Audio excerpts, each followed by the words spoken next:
federal lawsuit is taking on the Alabama Department of Corrections after an inmate's body was returned to his family missing in Oregon.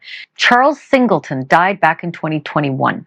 He was 74, and when his daughter attempted to plan a funeral, she was told it would be, quote, difficult to prepare his body for viewing, end quote, because of its, quote, noticeable state of decomposition.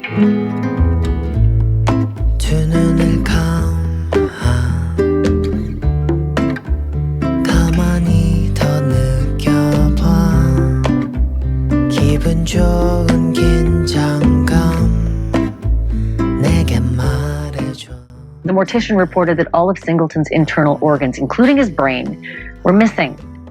Reportedly, there had been an autopsy at the University of Alabama, Birmingham, but officials there won't say why or what happened to Singleton's organs. What would you say if a relative happened to go to prison and serve crime here? Unfortunately, they passed away inside the walls of the penitentiary. You get the body back as you're preparing it, the funeral home. The organs are missing. People around the country are freaking the fuck out because this is just like a Frankenstein movie. Let's check it out. He is not the only inmate returned in a similar condition. An autopsy was conducted on 43-year-old Brandon Dotson shortly after he died in prison. But when his body was returned, his loved ones discovered his heart was missing. Really? His heart was missing? What the is wrong with these doctors and people in prisons that make them believe they can just totally have a disregard for those they are supposed to have care, control, and custody? Care is the first thing there. Don't seem to care about the inmates when they're alive, and they certainly don't care once they're dead. The state does say that dead inmates are generally autopsied only when deaths are considered unlawful, suspicious, or unnatural. But Charles Singleton's death was none of those things. So this is all coming out now as part of a lawsuit over a second and very similar case from last November. This one involves a 43-year-old Alabama prisoner named Brandon Dotson, who was found dead for reasons unknown. And when his family hired their own pathologist to investigate, wouldn't you know it, the organ was taken by forensic pathologists at the University of Alabama, Birmingham for medical research without the family's consent. You guys seeing what I am? They determine when an autopsy is done and isn't done. Let me get this straight. Is not to the families whether or not an autopsy should be done. I think every single person that gets incarcerated and passes away inside should have an automatic autopsy, because you never know if another inmate poisoned that person or killed that person or something towards. With Department of Corrections picking and choosing who gets an autopsy, that leaves them a lot of rope to hang themselves with, if you know what I mean. So Brandon's family learned that his heart was missing because they hired a second pathologist to conduct an autopsy. Alabama's prisons have been in crisis now for years, and they didn't trust the results that were going to come from the Department of Corrections itself. It's the freaking coyote guarding chicken coop. I mean, wow. Just think about that for 1 second. Let that rumble through your mind. Holy shit. I would never trust the findings of any Department of Corrections. They are going to cover their ass. They're going to cover their correctional officers, and they are going to cover up ever wrongdoing they did. Trust me, it's how they roll.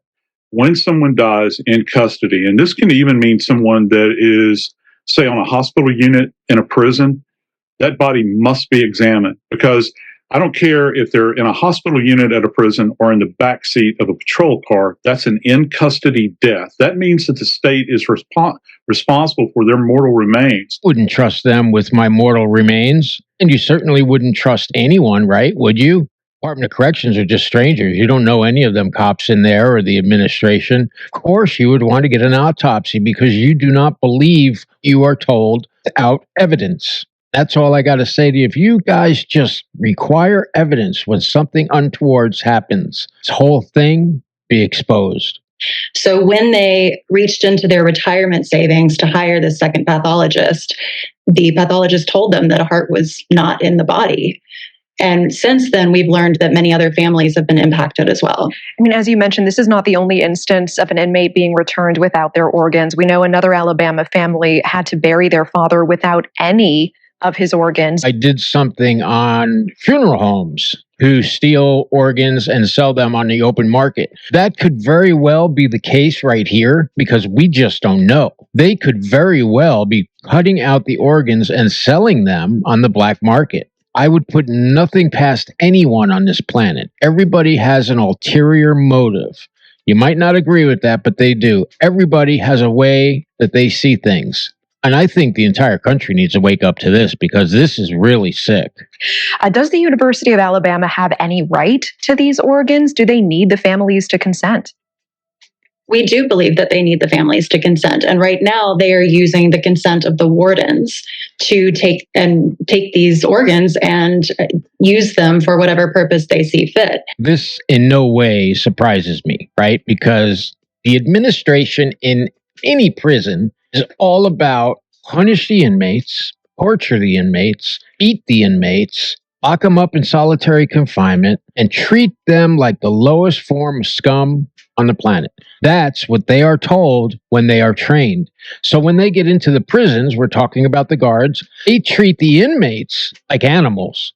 So why wouldn't the medical department steal organs? Certainly appears that's what's happening here. The law is very clear that it requires family consent for the retention of organs. And what we're seeing is these people who are dying in prison custody being treated in a way that no other person in society is being treated. They're being treated less than.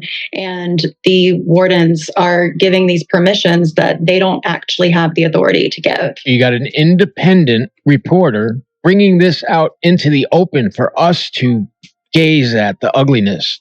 And what else can we do but demand changes? I told you that they are considered less than. The reporter just confirmed it. We have to do an entire revamp of the criminal justice system so dangerous people don't get out and the ones who are in there for nonviolent stuff do get out. And we have to treat parolees and probationers properly. Otherwise, what are we doing? Sending people back through a revolving door over and over and over again because our criminal justice system is broken, as we see the migrant attacks in New York City. Those people are treated better than prisoners. We need a reckoning in this country, and I hope this gave you an iota of information you didn't have. Treat everybody like you want to be treated. It's how life is played. Thanks for hanging out with me. You know who I am. And this has been Crazy News Reacts. Like, subscribe, comment. And why is this important? Because YouTube's algorithm will only show my videos to people if they're getting likes, subscribes, things like that. So you can help me a great deal by hitting that thumbs up and subscribing. I'll see you right back here tomorrow as a new subscriber.